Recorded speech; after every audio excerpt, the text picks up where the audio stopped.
On behalf of this and future generations, I want to thank you for choosing to participate in these conversations or these experiences on race. This is work, and I think that we are in a time where we're really starting to see that. There have been lots of people who have said that they are looking forward to a time where we can get back to civil discussions and civil conversations and civil ways of being together. And that is a beautiful sentiment. And at the same time, I think it's important for us to understand that we have never done anything like this before in American history. There's never been a time when we have sat down and tried to have honest conversations about race, to think about the legacy of race in this country and in this context, and how deeply rooted racism is in our culture.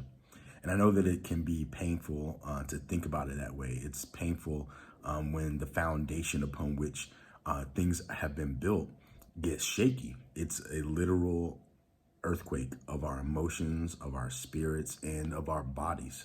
And it's asking something of us. It's asking us to create something that has never been created, but has been in our hearts since people have been people. And so I really want to thank you for participating in this. And I encourage you to share this opportunity with other people, both for the 14th and the 28th of October. If you participate in one, you can participate in the other. It doesn't matter. Both of them are open. There's no prerequisite.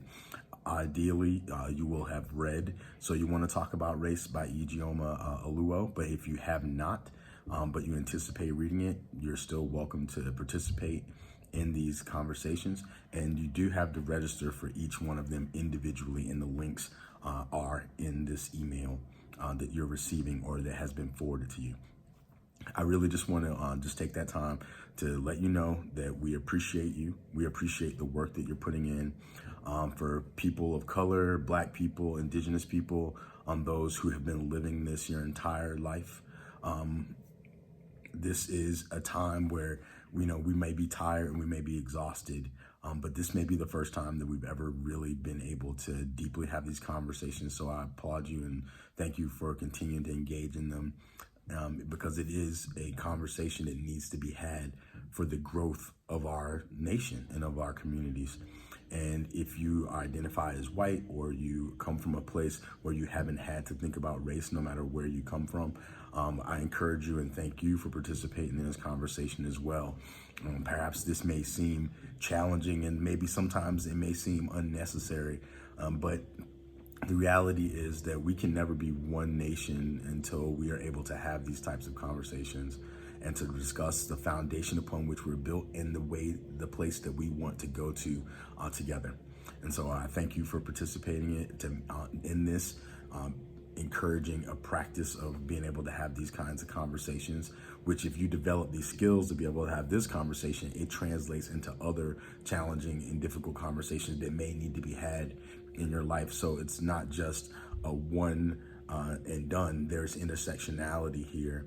And I hope that in participating in these dialogues, you'll come in contact with that intersectionality and then be able to apply that across the board, helping to foster deeper relationships across the board.